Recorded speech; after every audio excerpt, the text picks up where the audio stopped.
All right, we're rolling. Welcome to Senor Pablo's terrifying guitar trip.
Well, I think when you're first starting out, the most important thing is to learn things that are easy enough that you can play them right away. So so it keeps you playing, and that's usually chords. You know, just learn like a D chord and strumming it over and over again. It's like making real music, and it's pretty easy. And you don't even worry about playing leads right away or anything. And if you do, keep them simple. Just do some, bends. And that, you'd be surprised, even after you've been playing, 10 or 20 years, sometimes that stuff's still the best sounding stuff.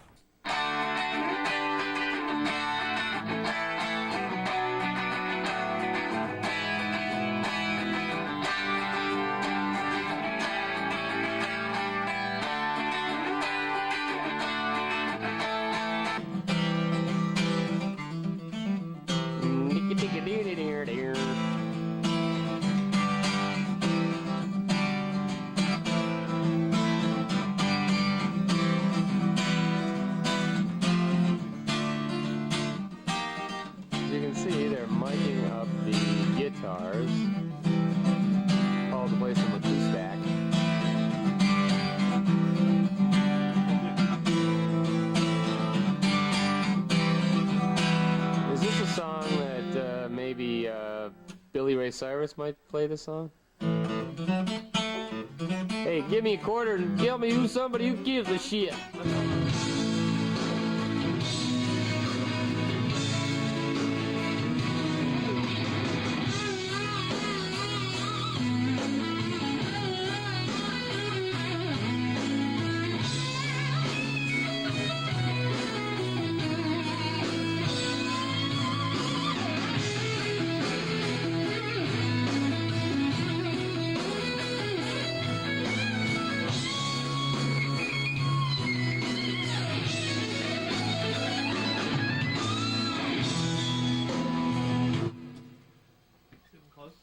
And once you get playing a couple of years, you know, just make sure you find a drummer. That makes it better than anything. Is you find a drummer and just play all the time, you know, it's sort of a real life thing, and it your ears start to go a little bit, but it's a lot of fun and makes you a much better musician.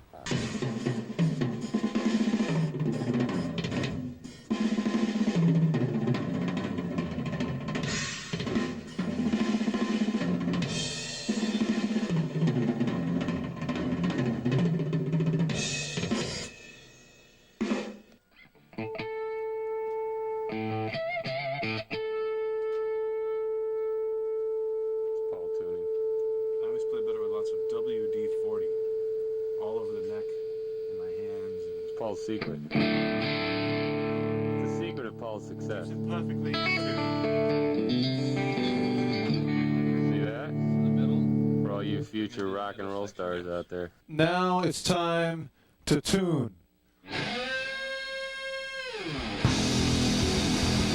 Here's an E!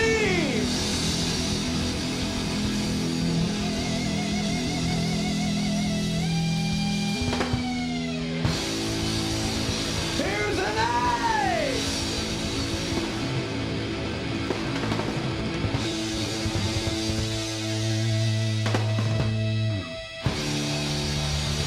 Here's a D!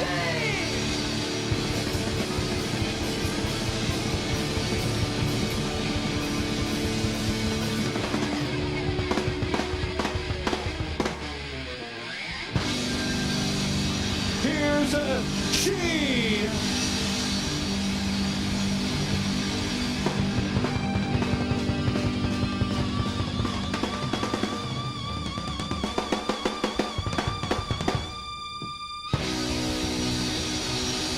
Here's a B!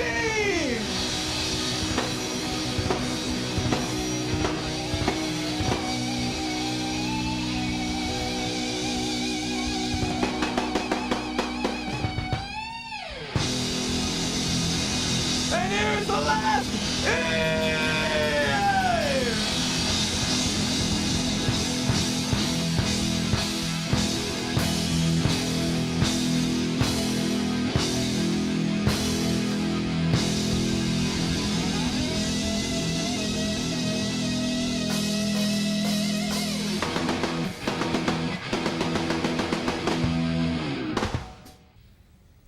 A lot of people ask me how I warm up my hands before I play. And I'm going to show you some licks that help me out a whole lot. This first one has, it's mostly for the right hand, picking lick. And I use sort of a twangy kind of guitar sound.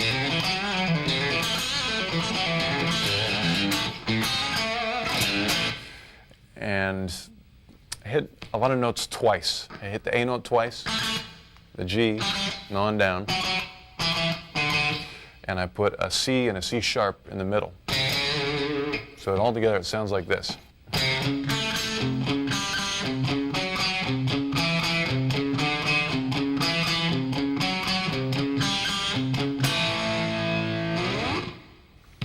And I'm going to speed it up just a little bit. It sounds something like this.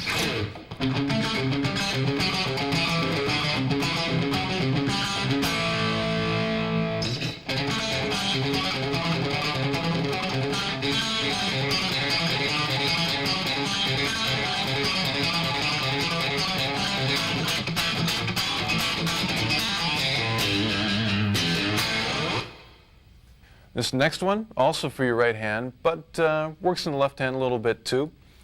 You can do it on two strings.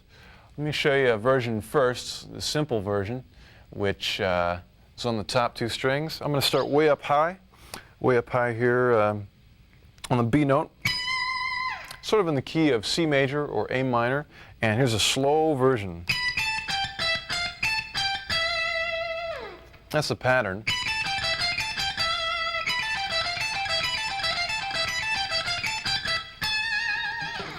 And then I just take that down the scale, which sounds like this. So I only use notes out of A minor or C major.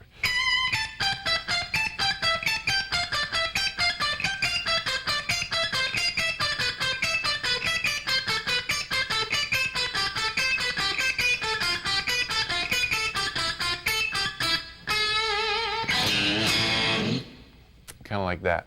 Let me try it a little bit quicker.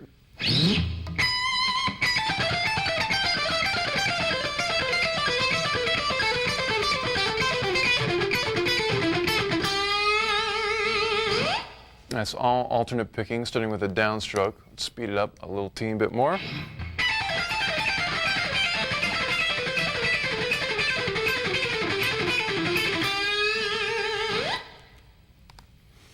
And let me see if I can get that a little bit quicker just for fun.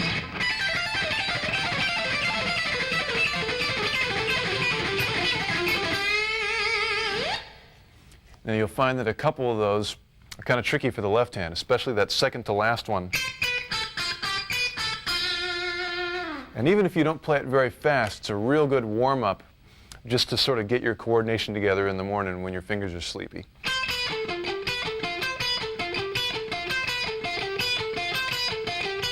Just over and over again. So that's that one. Let me show you the hip note version, which has sort of an kind of an A blues Dorian jazzy feel. A bunch of weird musical words that don't really mean anything, but unless you know how they sound. And here's how it sounds real slow.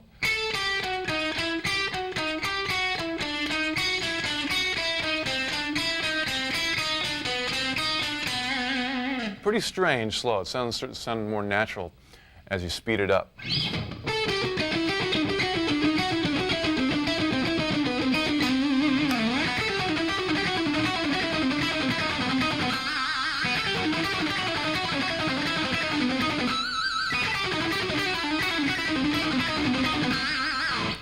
And you don't necessarily have to pick all of it. You can do more pull-offs if you want to, which sound kind of like this.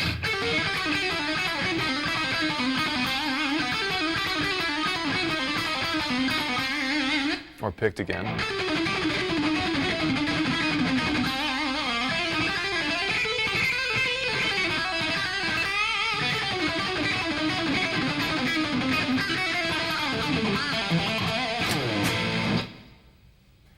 Here's another one. You're a little more warmed up now. You've been doing a couple things. This one, a little more pull-off, left-hand oriented. Let me do the lick slow. The fingering for it's one of my favorite fingerings because it's all the same. It's just the 8th, 7th, and 5th frets on those top 3 strings. And then I think I do something with the root A. Those are the notes. Here's the pattern.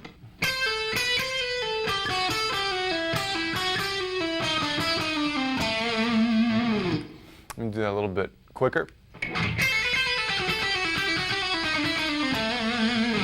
And one more time.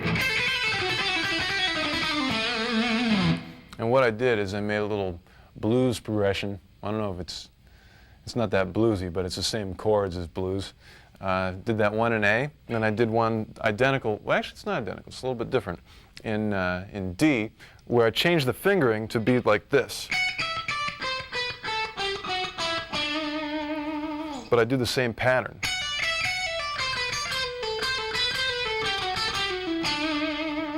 Then I just move that up a whole step to the E position.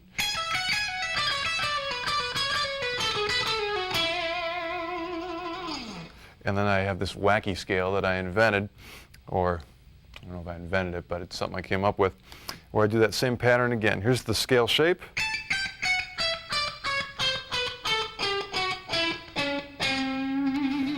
And it sounds like this.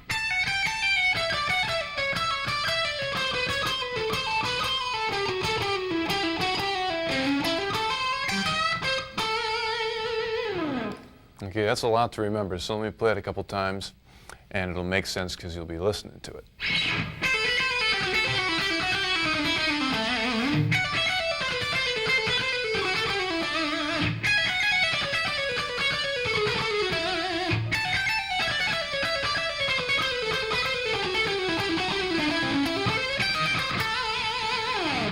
And let me speed that up a little bit for you.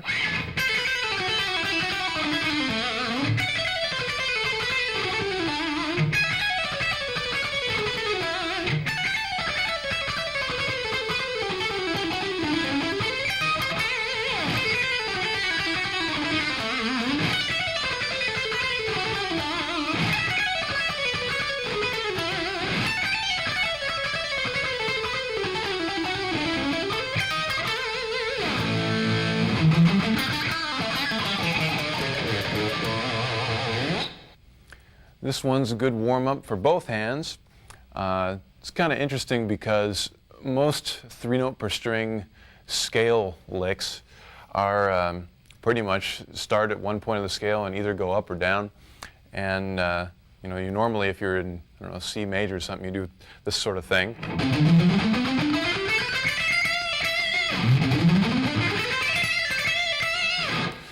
And what I tried doing is, instead of going straight up, like 1, 2, 3, I sort of reversed it and went 1, 3, 2. I don't know if I'm just using those numbers to, not so much for the fingers, but to demonstrate the direction of the notes.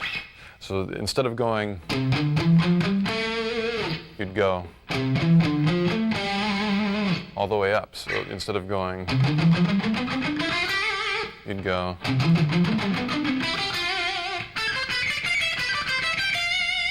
Like that. It starts to sound pretty neat as you speed it up.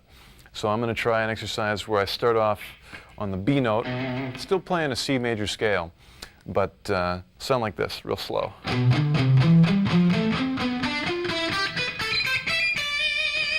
Then I go up the scale and do another set, starting on that A note. So it sounds like.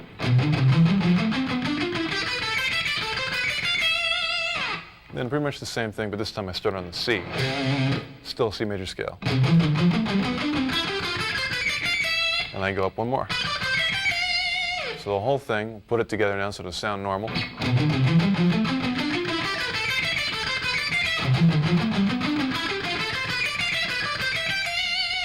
And I'll try that a couple times.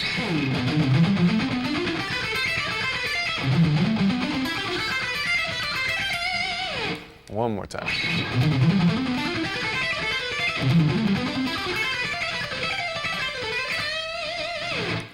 You can also do it where you take a C major scale on the top 2 strings and just do it up and down in steps, like this. So you'd go.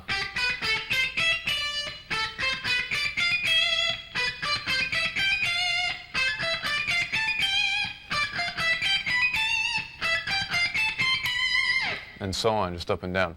Real good for coordinating fingers on your left hand. Let's give that a try, it's a little bit slow.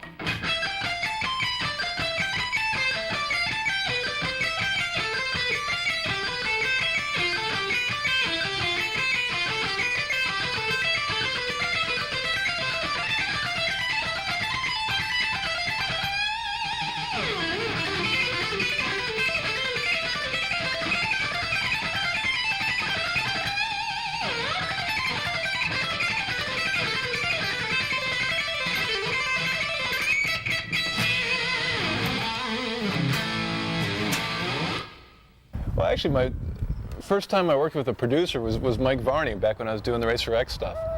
And I was really surprised because he suggested a couple small changes to the songs, and I was really terrified. You know, I didn't want to change my songs that I worked so hard on. But I was polite, and I thought, well, at least try them.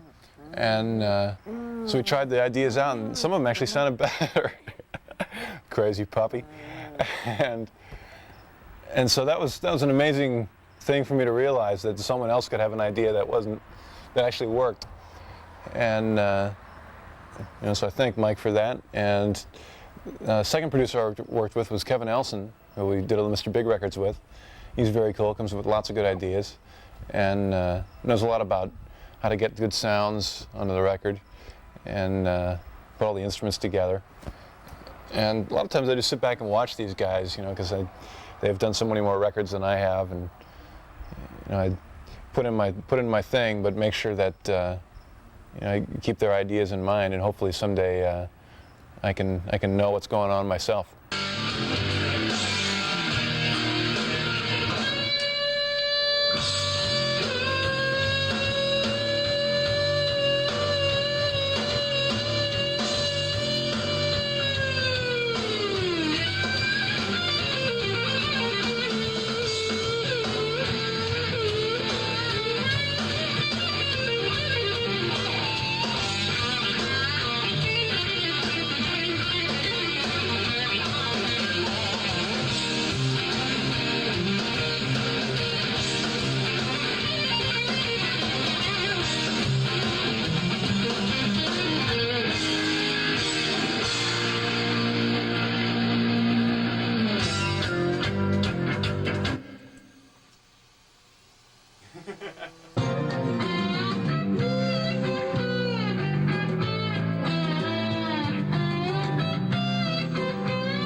Okay. It's always fun. Next song.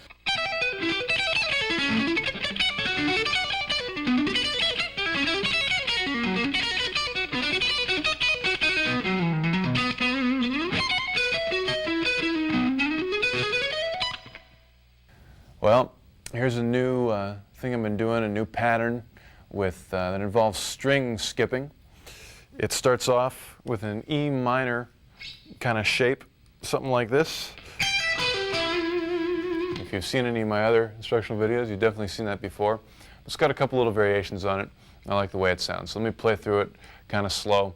You can get the feel of it. It sounds like this.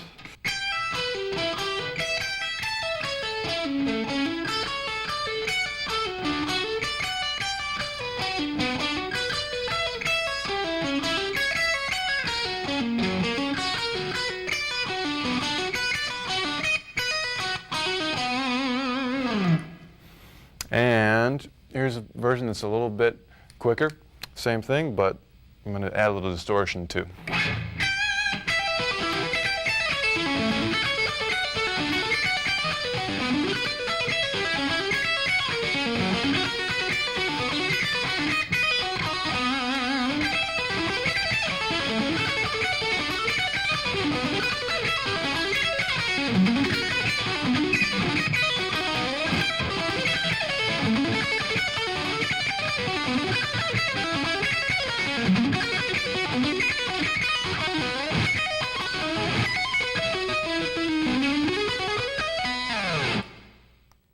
Now, to play things like this, it's not really as complicated as it might seem.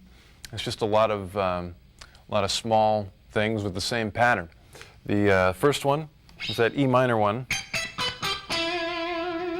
and I don't even pick everything. I do a lot of hammer-ons and pull-offs. Here's the pull-offs, and here's the hammer-ons, and then I do a little pull-off thing here. You know, your basic old-style electric guitar lick. that kind of thing. So the whole thing sounds like.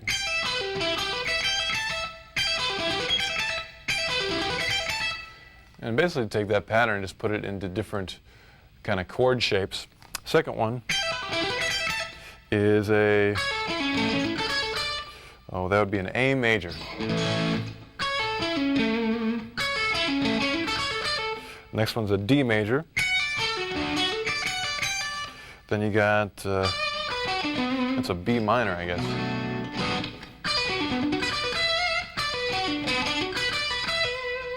Then I get this wacky diminished one.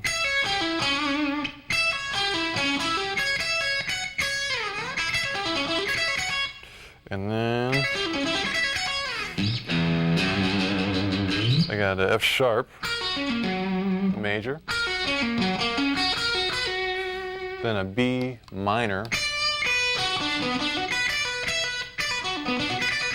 Then I do a B major. And do a little pull-off pattern in there.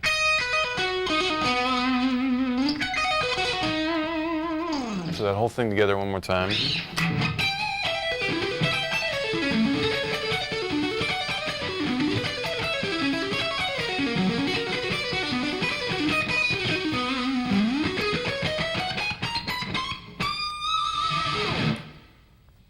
Of course, this is a string skipping lick, and you do just that. Like in that first section,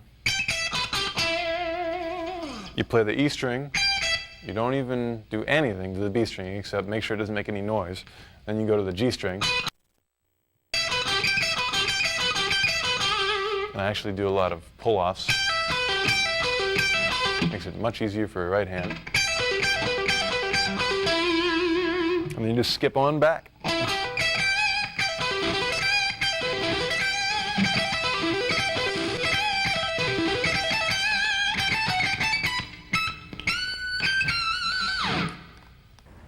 I think I was about 17 years old, and I'd been sending tapes to a guy in California for a couple of years, a guy named Mike Varney, and he thought he liked the tapes that I sent him. And when I finally moved out to California, he offered me an independent record deal, and I didn't know the difference between an independent or a major deal, so I was really excited.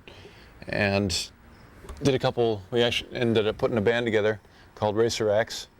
I met the guys, met them all in LA. Some of them were going to GIT, the school I was going to. Some of the other guys I just met through Mike Varney. And we did the first record up in San Francisco. Took about a week or 10 days to do it and mix it really fast. We rehearsed a ton, so we didn't need to do a lot of second takes or anything. Rehearsal saved us money there. It's a good idea. And we did a couple more records. Played a lot of live gigs. We were actually at one point one of the bigger live bands in LA, but for some reason we had a hard time getting out. And we seemed to do well as far as we could drive. We drove to San Francisco, did good there. Drove to Phoenix, did good there, but we needed some new cars or something. Then one day Billy Sheehan gave me a call, and he just initially wanted to play some copy tunes, so I went over to his house, and we both knew all these accept tunes, and we were kind of surprised that we both knew those, because that's sort of an obscure heavy metal band, but we were both into them. And we got to talking about putting a band together, and we found Eric Martin and Pat Torpy, started rehearsing, did a demo tape, and got a really good manager, a guy named Herbie Herbert. That helped a lot, and pretty soon we were doing our first record and out on the road, and boy, it's been busy ever since.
Let's see, I think I've got about 3 records with Mr. Big now, and I'm going to show you some of the things that I do on those records that came out good.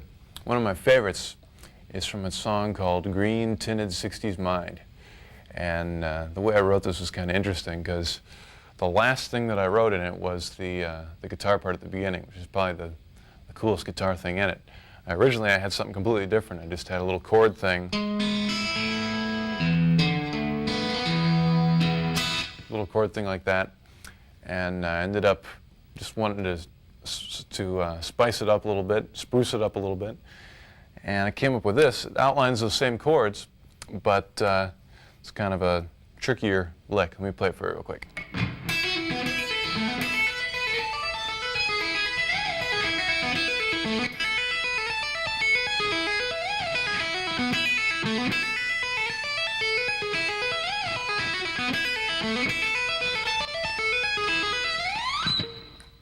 That one.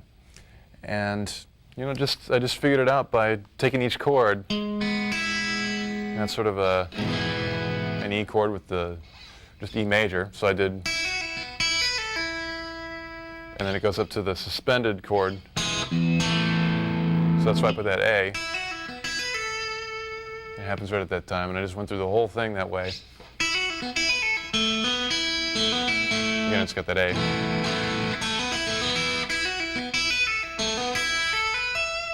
So that all outlines that suspended chord. And then I had the sort of a D with an E in the bass.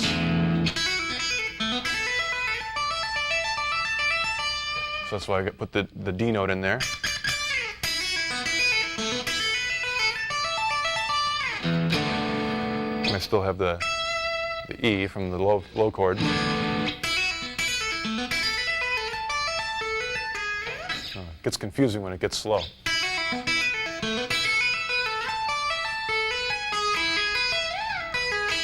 It ends up back at E major.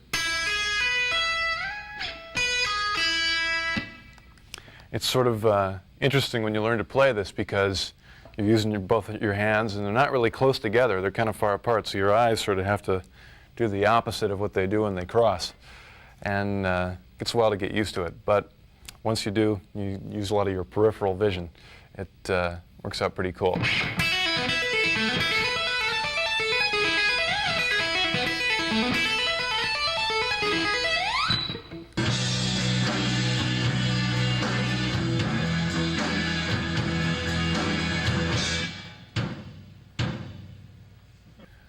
This one's from a song called Colorado Bulldog, and it's probably one of the scariest things that I've ever played. It involves big stretches and fast picking and fast left-handed stuff, and I think the only reason that I can do it is I used part of it for a warm-up for so long that it sort of became second nature, and then ended up having to add on to it, sort of reverse it. But I'll start off from the beginning. It's in the key of E, so it starts on an E. And the whole thing is pentatonic, but it's very weird fingerings for pentatonic. It's all 3-note per string, and it's all big stretches. It starts off on the E. Sounds like this. So there's 6 notes. There's another 6 starting in the next step of the scale. Next 6. Next. Just keeps on going up. I do a little string skip here. No G string in there. Another string skip between the G string and the E. And now we're on the B string and the high E.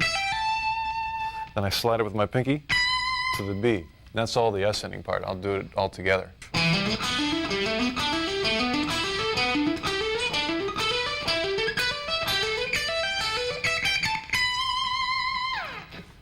And for the picking, I actually pick the first note and do 2 hammer-ons, and then I pick the last 3 with alternate picking. Starting with an upstroke, if you can believe it.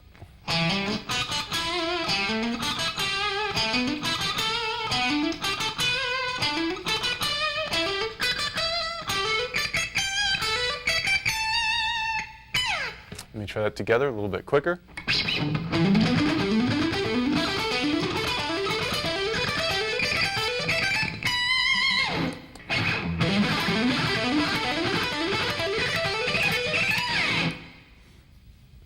So that's the first half. Then you do almost exactly the same thing, but down.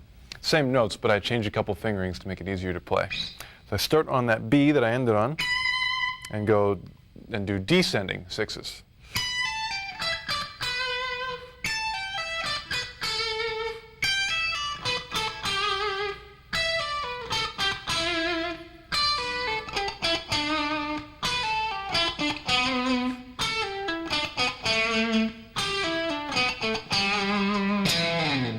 And just end it with that E note. Let me do that together.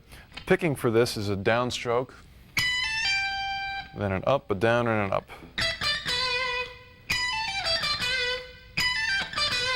So I'll do the whole thing together kind of mid-tempo.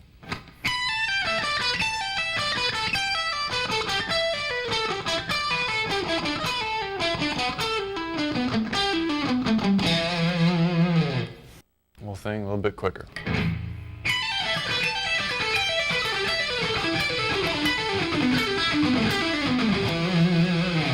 And up to speed.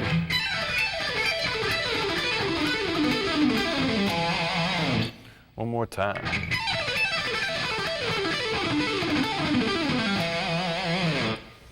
And then if you put the 2 together, if you're lucky, it'll come together. I'll give it a try, see how it sounds.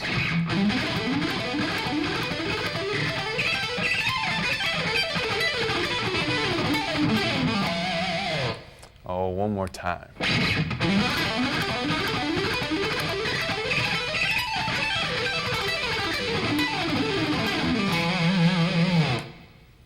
There you go, Paul. Well, I'm happy to be using my capo. It's a cheap capo, a cheapo capo. And I'm happy to be using my Rick. Yeah. Guitars. Notice the slanted frets. Supposedly allows you to play 10 to 15% faster. Absolutely. 10 to 15 15% faster with these slanted frets. It's like being on 11. Here's a little idea that will make all of your endings to solos sound real professional and like you meant to end them there. All it is sliding off whatever note you happen to be on and turning down your volume so you don't hear any extra noise, and if you've got a reverb or a delay, you can hear that kind of end it for you, which sounds real cool. You know, anything you're playing at all, if you're going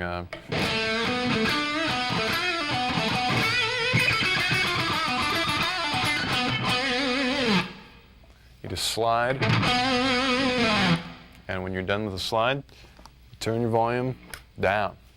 So let's try that one more time with a couple other things. Let's see.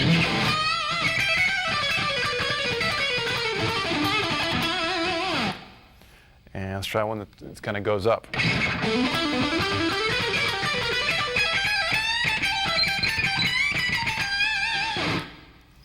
You could also slide up, you know.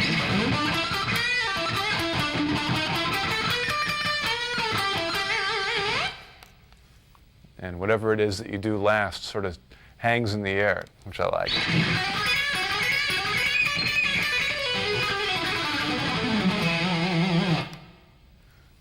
Gives it that pro sound.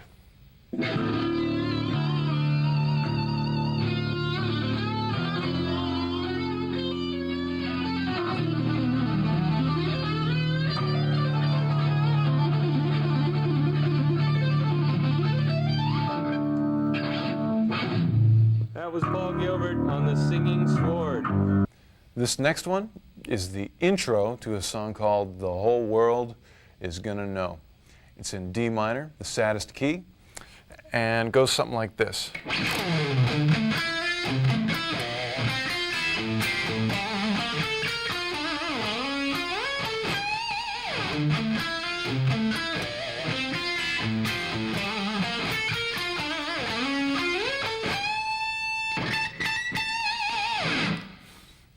And I just like it because it's kind of slow and musical.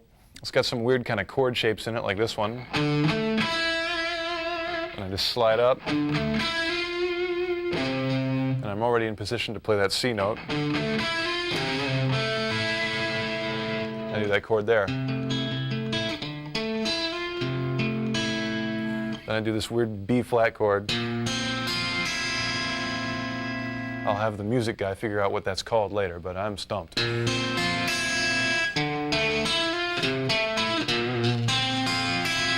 I hit an open A and this chord.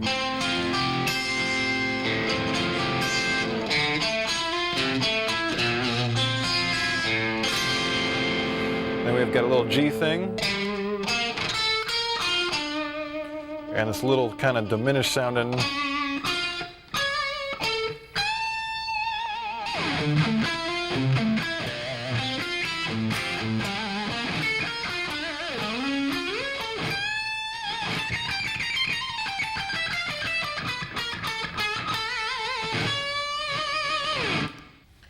And when you play this, it really helps you out if you do some muting and some vibrato.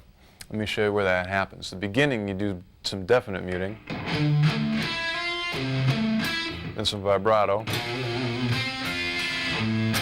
more vibrato. Well, I can't stop it. And it's kind of cool to let those other strings kind of get in there, you know?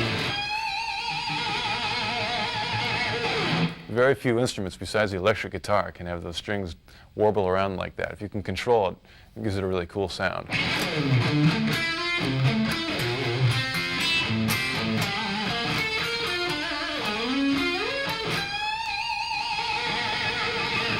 Ooh, I like that. Pianos can't do that.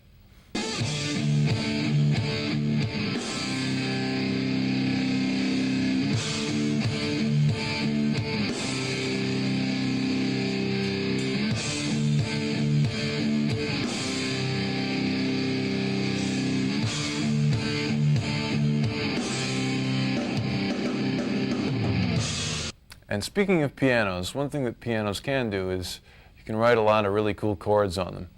And this next song I actually wrote on piano, but ended up having to play it on guitar.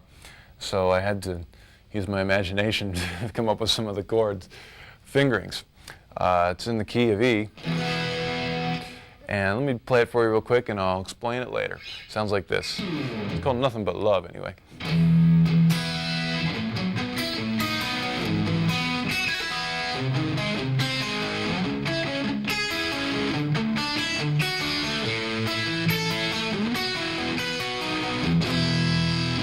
Something like that. A lot of the things that you do on piano is when you have a chord and you have a different bass note. For instance, it starts off with a regular E chord, and then I play a B chord but with an A in the bass. Little suspension thing on there. Then I've got an E chord with the G sharp in the bass. Little trill. Then I've got this A flat chord with a C in the bass. And a C minor, C sharp minor. A D chord. An A. A B sus. And a B.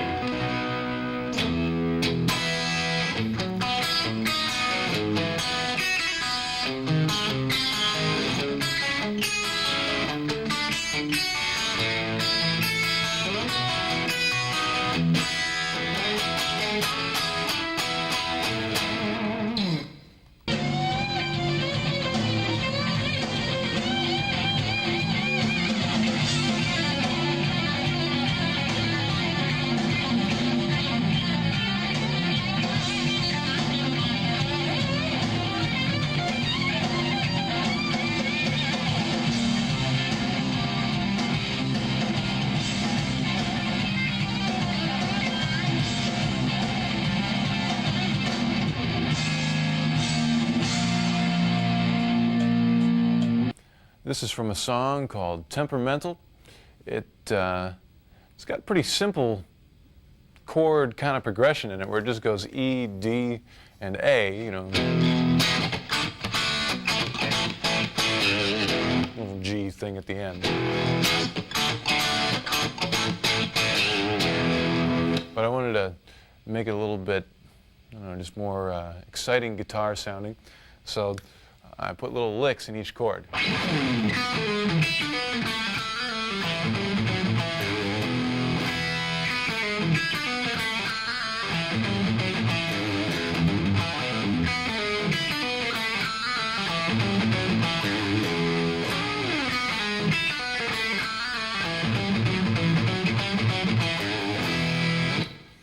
me show you how some of that goes. First thing is just the open B, little pull off on the G string. Really very similar to an E chord. Little blues thing.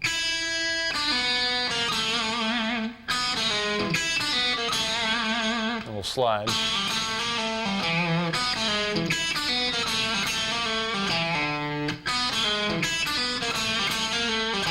One of my favorite parts,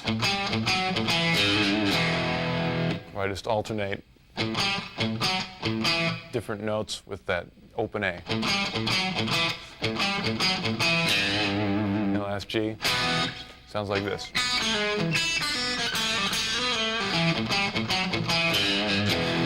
Kind of a swing feel too.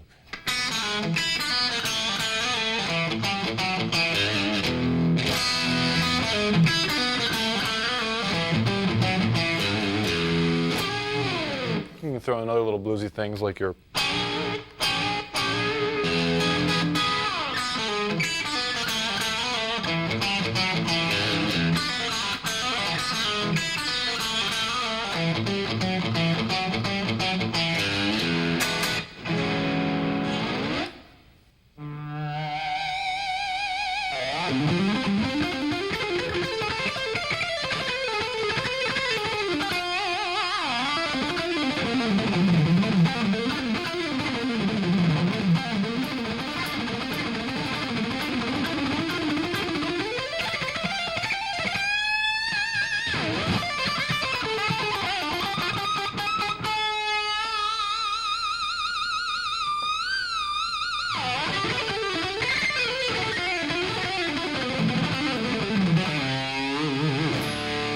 Here's a lick from my first instructional video, which I played but didn't explain. I did it in the intro solo, and a lot of people who have heard this one part seem to really dig it and want to know how to do it.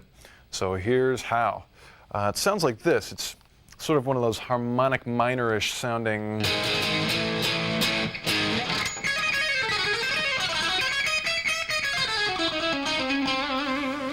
Just get that kind of mysterious sound, and there's a lot of string skipping in it. Basically, I just use those top 3 notes on the high E string, up and down, and then alternate between different notes out of that scale on other strings. So, for instance, if you start with the B string, I'd do that right there, and just go between them.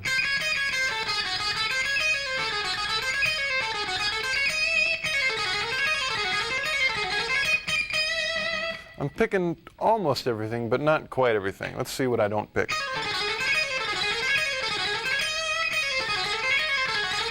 The part that I'm not picking is the descending part on that high E string.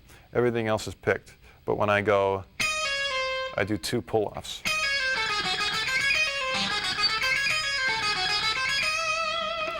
And then let's try adding the notes on the G string next. I like this because it's the same frets as on the high E string.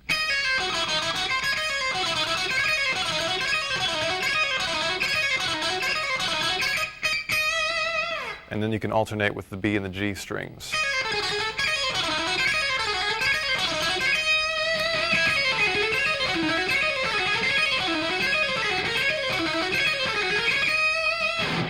And if you want to get really crazy, you can go down to the D string, which is actually an octave away, but ends up being a whole step higher in position from the one on the high E string.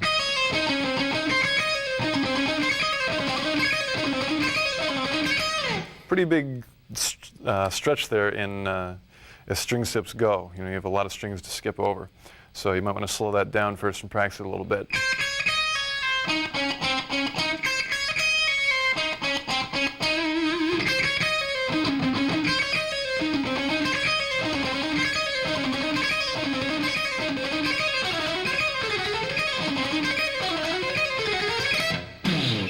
And if you want to get even crazier, you can go down to the A string. Do those notes there. And you can also do the low E.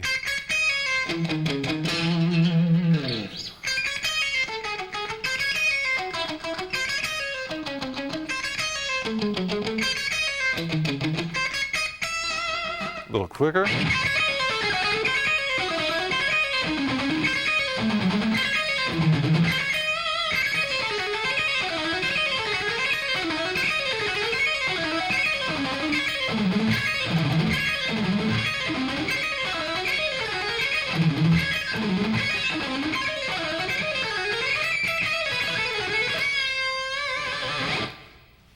Yes, it's true, there is an instrumental, heavy metal sounding tune in this video, and this lick is from it.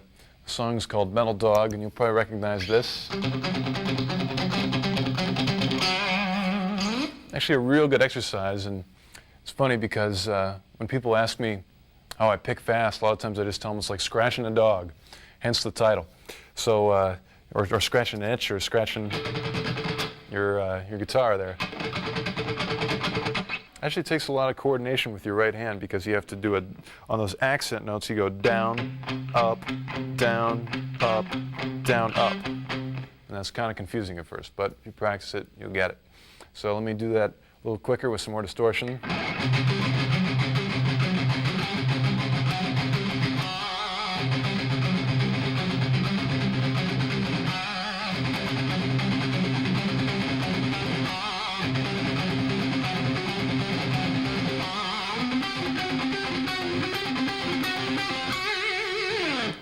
Taken up an octave, you can put other notes in there. It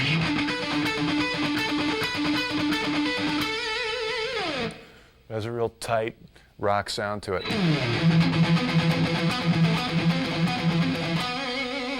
That one I use the E as the low note, and I use the C and a B for the upper notes.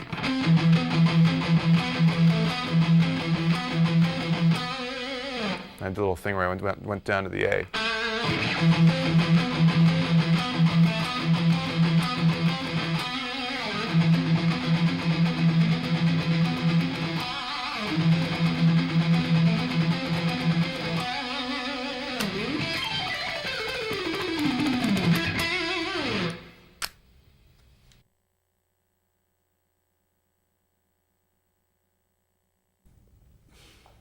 Well, here it is, an acoustic guitar, and I've never been really that great of a finger picker, and I want to show you a few things that I've been able to figure out with some limited finger picking technique.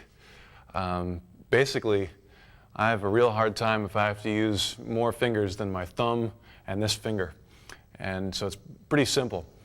Usually, if I use my thumb, it's like a downstroke, and if I use this finger, it's like an up. Occasionally in this song, I do some almost kind of sweeping techniques, but it's not for arpeggio. It's just sort of playing a chord, sort of a flamenco style. In fact, the name of this song, I wrote it a while back, and I decided to call it Flamingo because of my inability to play real flamenco. And I can't stand on one leg and do it, but here it goes. Well, here's my best attempt at some flamingo.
this flamingo features some things that I kind of like this chord here.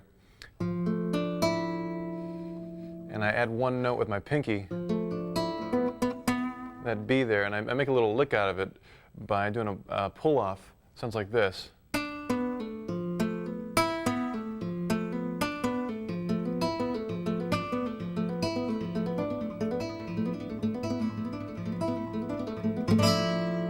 And the same kind of technique for this chord. And I use the open E there also. And I have an F with my pinky.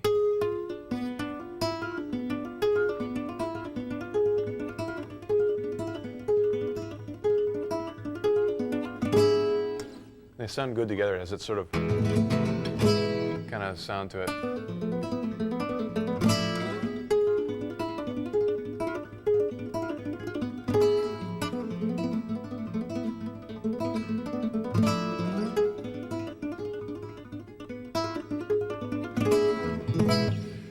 So here's a real slow version of the picking.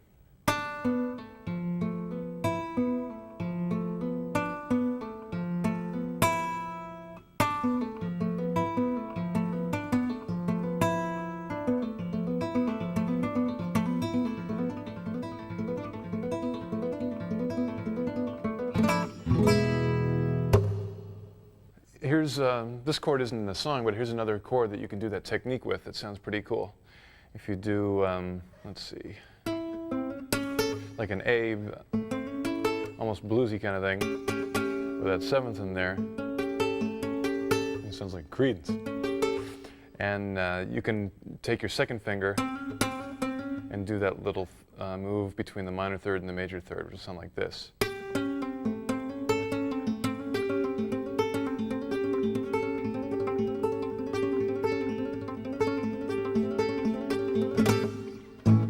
So there's a lot of different things you can do with that technique. Here's another lick I use in flamenco. It's sort of a hammer-on pull-off lick that I really like, that has that Spanish flamenco sound to it. It uses the high E string and has that pull-off with the major triad. But then I throw in an F note on the B string. Let me do it one more time. So it uses the open E right before you hit that F.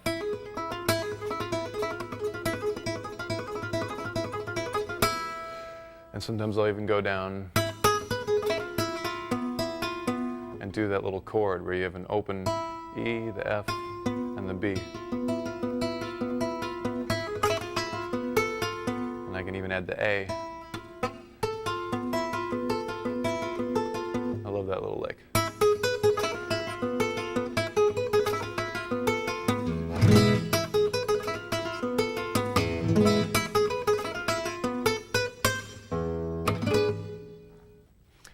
Here's a bunch of arpeggio things that I did in that acoustic song. I like the way these come together because I do a little scale line like that one and then do an arpeggio. Most of these arpeggios have the same kind of structure where they've got two notes on a string and then they skip a string. In this case it skips the G and hits the D string to continue the arpeggio. Just sort of down with a little hammer-on pull-off lick in there. So that sounds like. Then I do the next one. Then I do a G major. Slide all the way up to the high part. A little bit tough on these guitars that don't have cutaways, but you can do it. Then a C major. Then this one, little chord in there, and a diminished one. Back to the first one, then a reverse one, and I use the open strings to get a G arpeggio. Let me do this all together.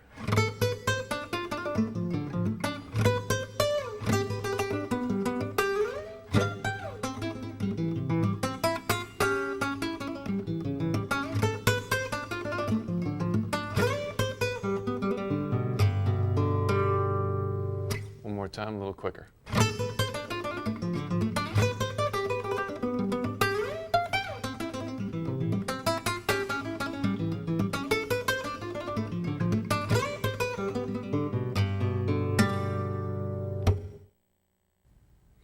Well, if you've been watching this video or you've seen any of my other videos, you know there's lots of fast, scary kind of playing, and but there's other kinds of playing too. There's just sort of laid-back acoustic stuff, and there's stuff where sometimes just having a good set of chords will take you a long way. And certainly a song called "To Be With You" was the case with the band I'm in. It went #1 in a zillion countries, and I won't go on about it, but it really was a good thing for us. And the whole reason we did it is we liked it. I had a copy of Eric's version of it, and I think about the only thing we ended up changing was the guitar solo, which is funny. It was the first solo I did for that record. Usually you wait till the end and then you do the solos, but for some reason this one I just came up with it fooling around and decided to play it right off the bat. So let me do that big famous solo for "To Be With You." Here it goes.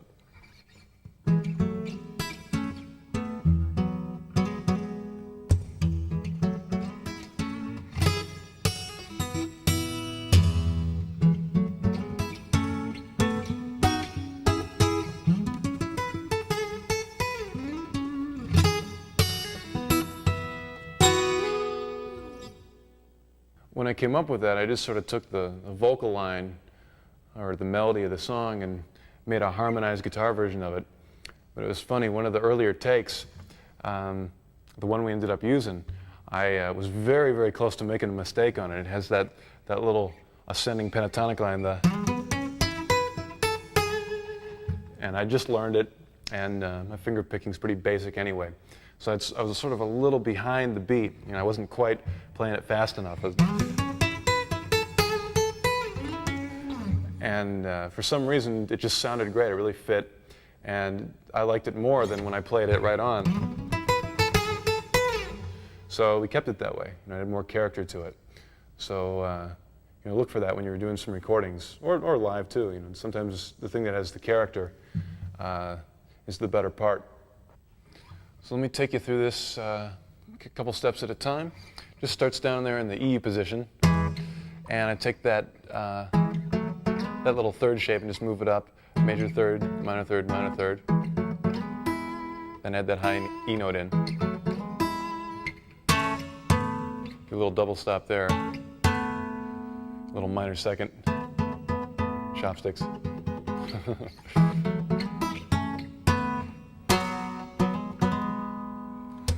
A lot of the things that makes it sound good are the little slides.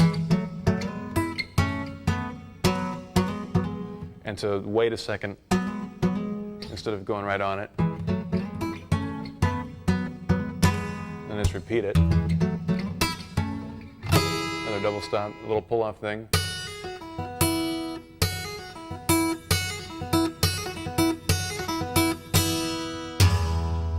It's funny too, when I did that in the studio, I hit it way too loud. But it had character.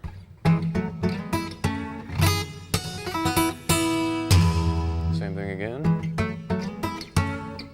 This time I do a B major and a C sharp minor 3-note chord. Then there's that tough lick.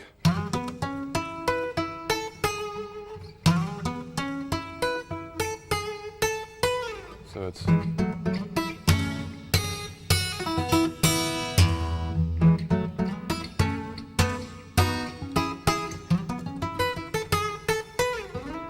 another double stop, another lick, 2 harmonics, and a slide.